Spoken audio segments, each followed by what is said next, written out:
구독과 좋아요, 그리고 알림 설정은 제작자에게 매우 큰 힘이 됩니다. 채널 구독은 언제나 무료입니다. 이재용 삼성전자 부회장이 법정 구속됐습니다. 재판부는 이 부회장이 박근혜 전 대통령과 최서원 씨 측에 뇌물 86억여 원을 건넨 혐의를 유죄로 인정해 2년 6개월 실형을 선고했습니다. 집행유예로 석방된 지 3년 만에 다시 서울구치소에 수감됐는데요. 이대로라면 앞으로 1년 6개월 더 수감 생활을 해야 합니다. 이 부회장은 결과를 예상하지 못한 듯 판결 직후 말을 잇지 못했습니다. 옥중 특별회견문 이재용입니다. 먼저 삼성을 사랑하시는 국민 여러분들께 죄송합니다. 올바른 처신을 하지 못한 저의 불찰에 몰아드릴 말씀이 없습니다. 이미 재판정에서 밝힌 바와 같습니다. 이제 50이 넘은 나이지만 여태 제가 살아온 길은 저의 의지와는 관계없이 정해진 길을 걸어야 했습니다. 어린 나이에 거의 외톨이로 자라면서 지금 생각해보니 엄청난 인간적 외로움을 겪었지만 솔직히 그때는 몰랐습니다. 소주 한잔 나눌 친구나 여행이라도 함께 할 친구, 웃고 떠들며 젊음을 만끽할 시간이 주어지지 않았습니다. 모두들 나에게 너그럽게 대해주는 분들밖에 없었고 양보와 배려를 예사롭게 생각했습니다. 제가 박근혜 대통령의 부탁을 직접 받은 건 아닙니다. 말을 사서 정유라가 사용하도록 한 것이나 영재센터에 기금을 지원한 것은 기업인으로서 충분히 할 수 있는 일이라 생각했습니다. 경영권 승계 문제는 결론적으로 잘 못되었다면 할 말이 없습니다. 제가 구상한 일도 아니고 추진한 일도 아닙니다. 그룹 차원에서 결정된 일이고 보니 세부적인 내용을 알 수 없었습니다. 당시의 법으로는 최선의 방법이었다고 생각됩니다.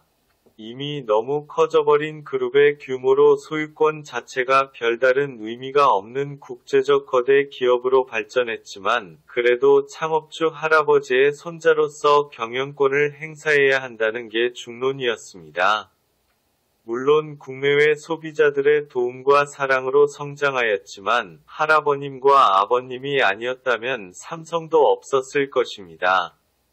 합리적 경영도 발전에 한 몫을 한 것도 부인할 수 없는 사실입니다.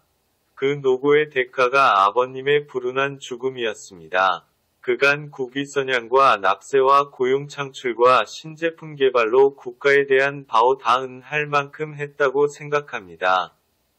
제가 자의로 결정한 일들이라면 책임을 지는 게 마땅하겠지만 저로서는 이 모든 일들에 대한 책임을 진다는 게 솔직히 이해되지 않습니다. 경영권 승계 문제가 쟁점화 되었을 때부터라도 확실한 가이드라인을 정해서 그간에 발생한 일들을 바로잡았어야 했다고 생각합니다. 그간의 다른 기업들의 승계 문제는 어떻게 처리되었는지 궁금합니다. 아마도 50보 100보일 것입니다. 그렇다고 그 경우를 물고 늘어지는 건 결코 아닙니다. 유독 최순실의 국정농단에 연관시켜 뇌물죄를 적용한 것은 이해하기 어렵습니다. 삼성에서 80억이 돈입니까? 제가 개인 돈으로 지원했어도 뇌물은 변함이 없었을 것입니다. 이 돈은 변상하겠습니다. 이제 기업을 한국에서 경영하기는 너무 힘든 것 같습니다. 물론 저희 그룹의 사회적 기여나 책임이 부족한 부분도 많아 깊이 반성합니다. 그러나 두 번 다시 이런 일들이 벌어지지 않는다는 보장도 없는 게 대한민국입니다. 제가 어떻게 되건 개의치 않겠습니다. 이제 이 나라를 떠나려고 생각합니다.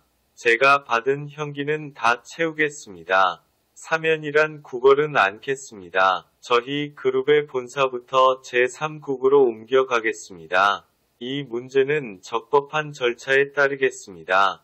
저 개인의 안위나 미래를 위한다기보다 할아버님과 아버님의 노력으로 이룩한 삼성을 글로벌 경쟁에서 낙오시킬 수 없습니다.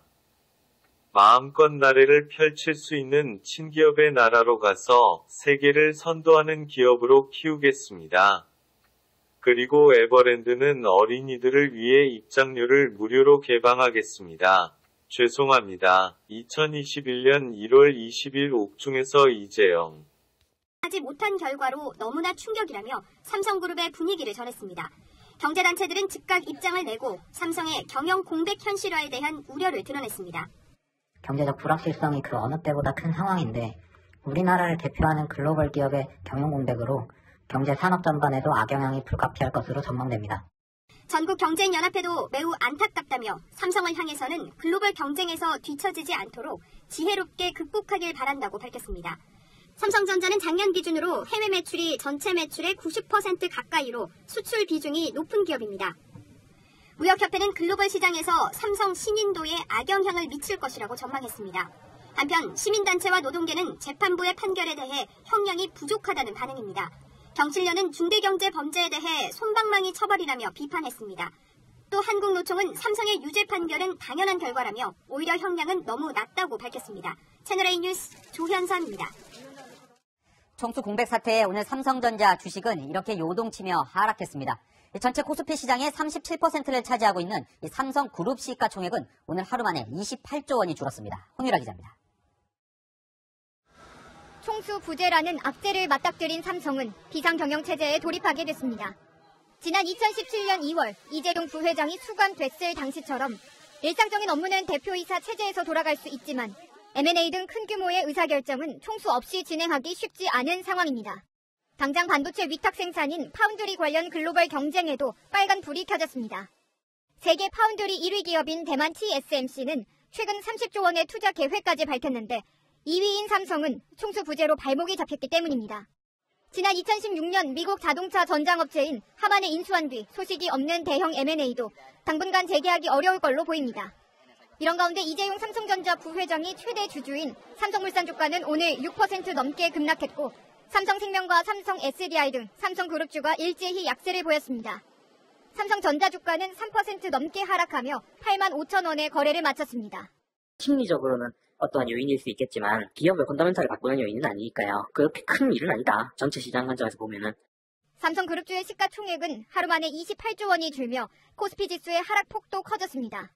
오늘 코스피는 전 거래일보다 2% 넘게 하락하며 3013.93의 장을 마감했습니다. 어제 박근혜 전 대통령에 대해 징역 20년이 확정되었습니다.